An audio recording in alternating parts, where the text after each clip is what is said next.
Hello everyone, I am Deepak Sawant. Welcome you to my channel Apollo CBSE. बच्चों, आज हम पढ़ने वाले हैं स्टैंडर्ड 10th बायोलॉजी। और बायोलॉजी में आज हम बहुत ही इंपॉर्टेंट टॉपिक के बारे में बात करने वाले हैं। आज का जो हमारा टॉपिक है वो है reflex arc, which is commonly known as a reflex action. तो आज हम पढ़ेंगे रिफ्लेक्स आर्क क्या होता है या तो रिफ्लेक्स एक्शन क्या होता है, उसके बारे में आज हम बात करेंगे।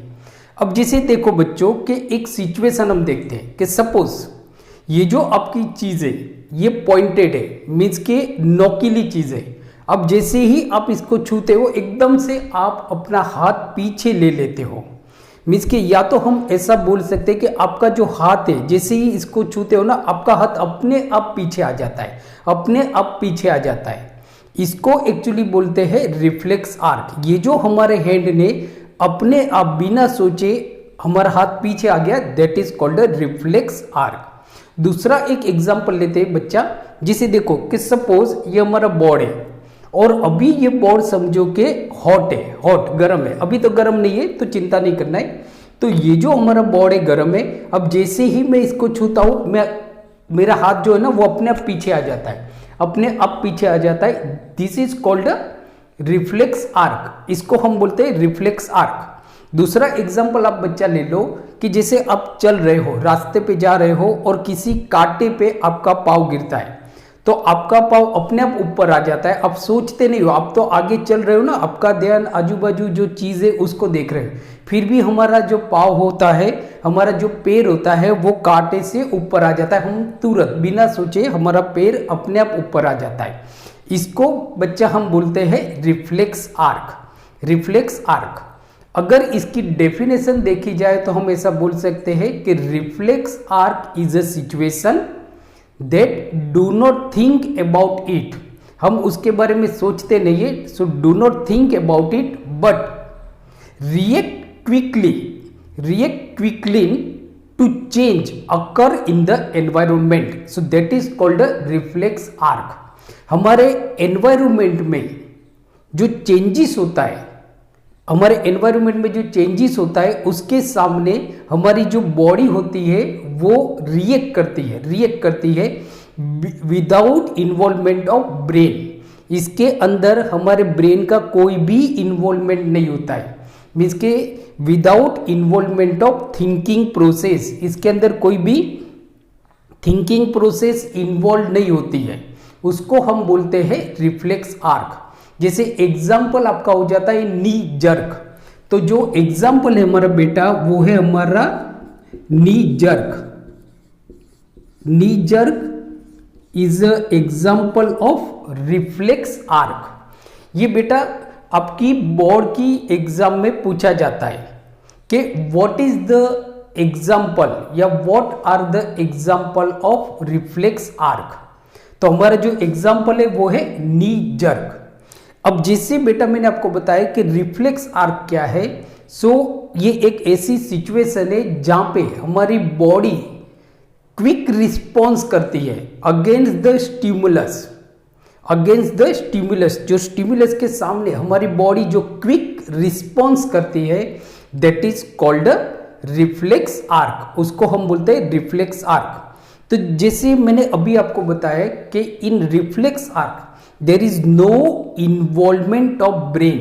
यहाँ पे हमारा ब्रेन का कोई भी इन्वॉल्वमेंट नहीं होता है, मीन्स के it is a involuntary action. Please remember, ये क्वेश्चन भी आपको बोर्ड के एग्जाम में पूछा जाता है कि रिफ्लेक्स आर्क किस तरह का एक्शन है, whether it is voluntary action और whether it is involuntary action. So it is a involuntary action.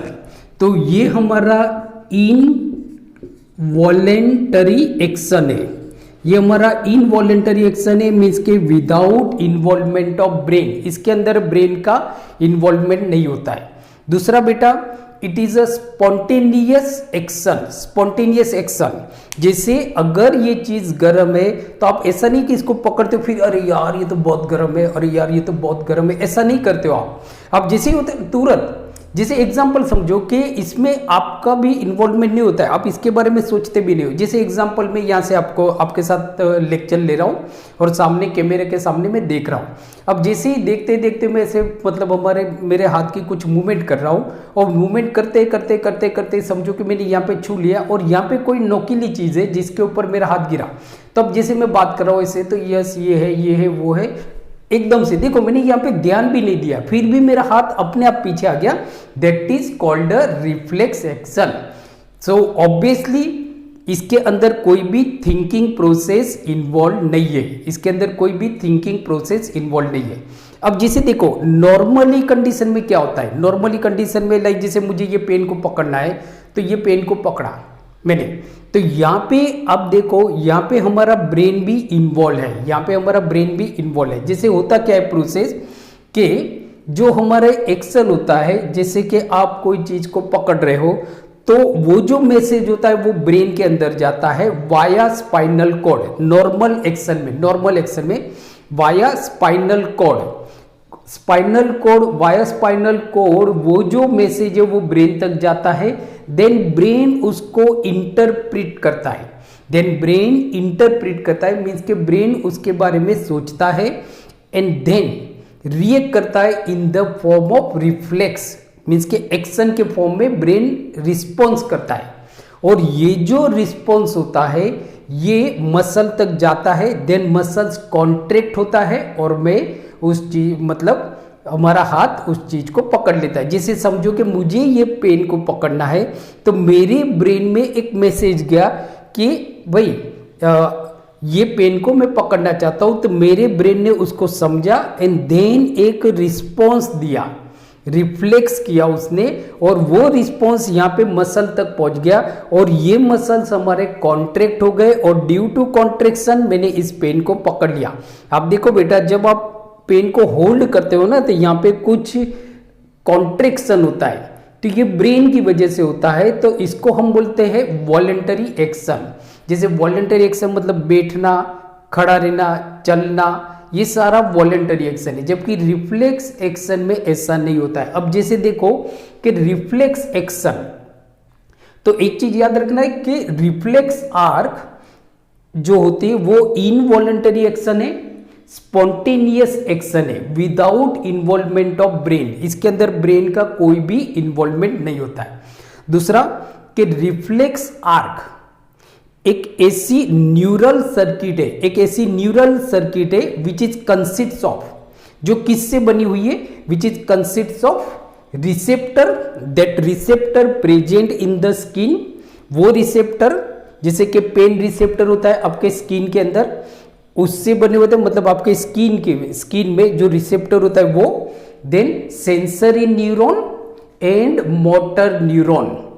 तो रिफ्लेक्स आर्क और reflex action is a neural circuit, it is a neural circuit that consists of receptor present in the skin, then sensory neuron and motor neuron.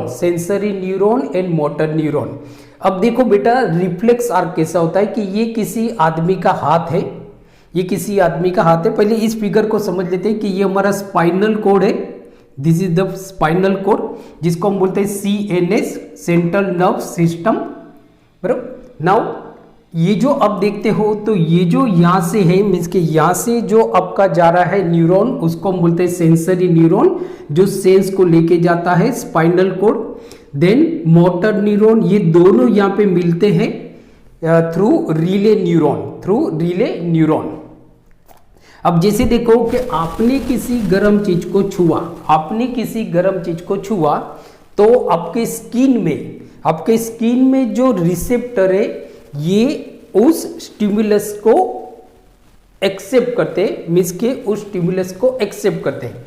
Now receptor activate हो जाते हैं, activate होने के बाद they do some chemical reaction, कुछ chemical reaction करते हैं, और ये chemical reaction electric impulses generate करते हैं। नाउ ये इलेक्ट्रिक इंपल्सिस सेंसरी न्यूरॉन के थ्रू स्पाइनल कोड में पहुंचता है, और यहाँ पे स्पाइनल कोड से, ये सेंसरी न्यूरॉन से मोटर न्यूरॉन में जाता है और मसल्स इफेक्टर, जिसको हम बोलते हैं इफेक्टर, और मसल आपके कॉन्ट्रैक्ट होते हैं और आप हाथ को पीछे की तरफ मूव कर लेते हैं, हाथ को पीछे की तरफ मूव कर लेते हो। तो यहाँ पे देखो बेटा, यहाँ पे ब्रेन के अंदर नहीं गया, सो it is quick response, it is a quick response, बहुत स्पीड से होता है।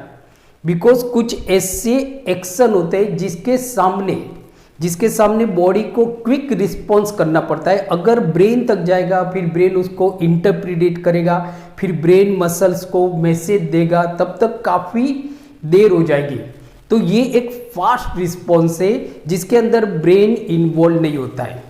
तो जैसे अब देखो कि जो कॉम्प्लेक्स न्यूरल सिस्टम है, complex neural which is required for the thinking, जो थिंकिंग के लिए जरूरी होती है, वो ज़्यादातर मोस्ट ऑफ जो एनिमल्स होते हैं उनमें एब्सेंट होता है। कॉम्प्लेक्स न्यूरॉन सिस्टम जो होती है वो एब्सेंट होती है, which is required for the higher thinking.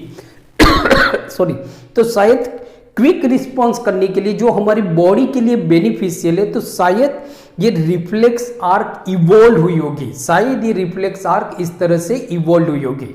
सो बेटा, आज हमने देखा reflex arc. So I hope आज का वीडियो लेक्चर आपको काफ़ी अच्छा लगा होगा। सो आप नीचे आपके कमेंट्स मुझे लिख के भेज सकते हो। अगर ये वीडियो अच्छा लगा तो इसको आपके ज़्यादा से ज़्यादा फ्रेंड के साथ शेयर कीजिए। अगर आप मेरी चैनल अपोलो सीबीएसई पे नए हो तो please subscribe my channel Apollo CBSE. Thank you very much for watching my channel. Keep watching, keep studying और अपना ख्याल रखिए और पढ़ते रहिए। Thank you.